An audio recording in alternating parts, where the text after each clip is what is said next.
Hey, salut tout le monde, j'espère que vous allez bien. Aujourd'hui, j'ai décidé de faire une vidéo. Elle n'est pas vraiment unique en son genre parce que la majorité du monde ont fait ce type de vidéo-là. Et je me suis dit, pourquoi pas, je vais suivre la vague. Donc, je vais faire un flop film 2021. Donc, c'est ma liste personnelle de mes choix de top 7 à top 1. Top 7 étant passable, mais ça se trouve quand même dans la liste. Et le top 1, ben, ça n'a pas vraiment lieu d'être pour ma part, pourquoi que ça existe ou tout autre. Donc, je vais y aller vraiment très simple dans mes propos au lieu d'en faire une vidéo qui va durer 45 minutes. Mon choix numéro 7 va se porter sur Cry Macho avec l'une autre que Clint Eastwood. On s'entend qu'on connaît tous Clint. Cependant, Cry Macho, il est quand même top 7. C'est pas nécessairement un mauvais film, théoriquement. Mais il y a quand même quelques lacunes. Je trouvais que c'était trop basic, même si à la fois c'était très poétique dans sa manière d'être. C'était bien filmé. On connaît tous le talent inné de Clint, sauf que Cry Macho n'était pas nécessairement son meilleur du roman et que pour moi, il ne me rejoint pas plus qu'il faut pour ce qui est trait de ce film dans sa filmographie. Donc, on va passer au point numéro 6. Il s'agit de Candyman. Candyman, j'attendais beaucoup de ce film-là lorsque j'ai vu le trailer. Cependant, lorsque je l'ai vu, en fait je l'ai vu deux fois. Je l'ai vu au cinéma et je l'ai vu en streaming. Malheureusement, lorsque je l'ai écouté la première fois, j'étais un peu... comment on pourrait dire ça?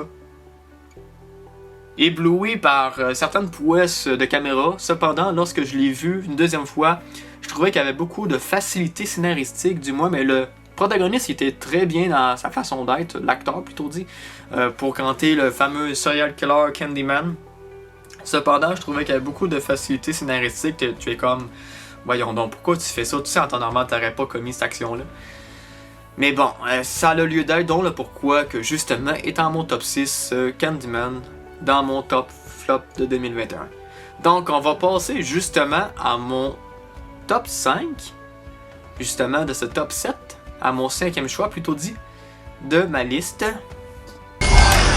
Il s'agit d'une autre que de Mortal Kombat. Mortal Kombat, j'étais un fan fini des jeux vidéo sur les vieilles consoles, on s'entend, PlayStation 2.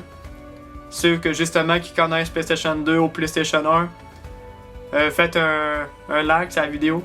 Vous allez comprendre qu'on est dans une vieille génération, même si on paraît encore jeune, physiquement et tout ce qui s'ensuit avec ça.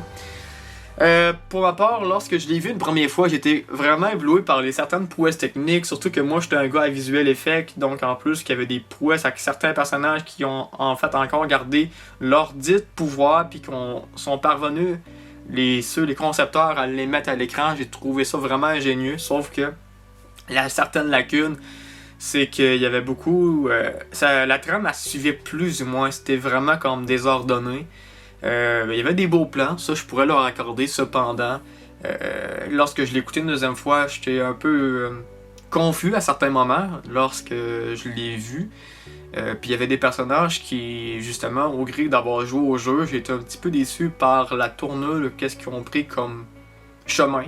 Et ça m'a un petit peu déçu à ce fait-là. Donc, le pourquoi qu'il est à ma 5e position dans ce top 7 là. Donc là, on va passer au point 4 dans ce top 7 là. Donc, let's go. Il s'agit de Wonder Woman 1984. On s'entend pour dire que le premier est bien. On peut se l'accorder. Sauf que le deuxième, il y a de la misère à passer ici. Un peu comme ça. Qu'est-ce qui s'est passé au niveau du scénario? On s'entend que Gal Gadot est super bien dans son rôle, mais le fait de revenir un personnage décédé de cette façon-ci, de façon un peu confuse, parce que on dirait qu'il n'y avait comme pas vraiment lieu d'être, mais ils l'ont juste immiscé dans le scénario, ou juste pour dire, surtout qu'il est parti comme relativement longtemps au film. Je trouvais qu'il y avait beaucoup de prouesses trop négligentes. Au visuel, ça passait bien. La musicalité, je pense que c'est l'un des points forts du film. Cependant, je voyais qu'il y avait beaucoup de points qui étaient un peu inexplorés, qui étaient laissés un peu à vacant, puis je trouvais ça un petit peu dommage.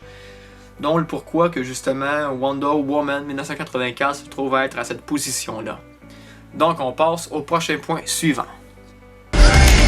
Il s'agit de Space Jam Nouvelle Ère. Moi là, je suis de la génération qui a trouvé à écouter Space Jam dans un centre de jeux vidéo en VHS. Pour moi, c'est ça Space Jam. Il n'y a pas de deuxième film ni de troisième. Surtout que Michael Jordan, celui qui cantait le protagoniste à l'époque, avait un niveau d'acting relativement quand même bien à ce qu'il trait pour son personnage dans la trame narrative. Sauf que LeBron James, pour vrai, Buddy, reste dans le basket là. C'est pas méchamment, mais c'est ton seul film que je vais voir de toi. T'sais. Mais il y avait quand même Zendaya dedans que j'ai bien aimé son personnage. Cependant, je trouvais que l'animation est un peu différente. On s'entend, oui, ça a évolué au détriment du passé, mais j'ai été un petit peu comme perdu dans ce film-ci. Donc j'ai quand même assez arrêté le film, je pense à la moitié du long métrage. Donc j'ai arrêté ça là. Donc le pourquoi qui est à cette position numéro 3. Donc on va passer au point numéro 2. Le point numéro 2, il s'agit ni autre que de Black Widow.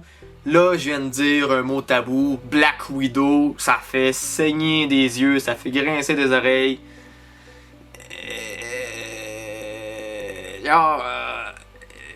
Je comprends pas. Vous faites un film d'une nouvelle phase portant sur un personnage que tu sais qui est mort mais qui peut pas entraver sur une continuité, à part par l'entremise de personnages secondaires par l'actrice Florence Pugh.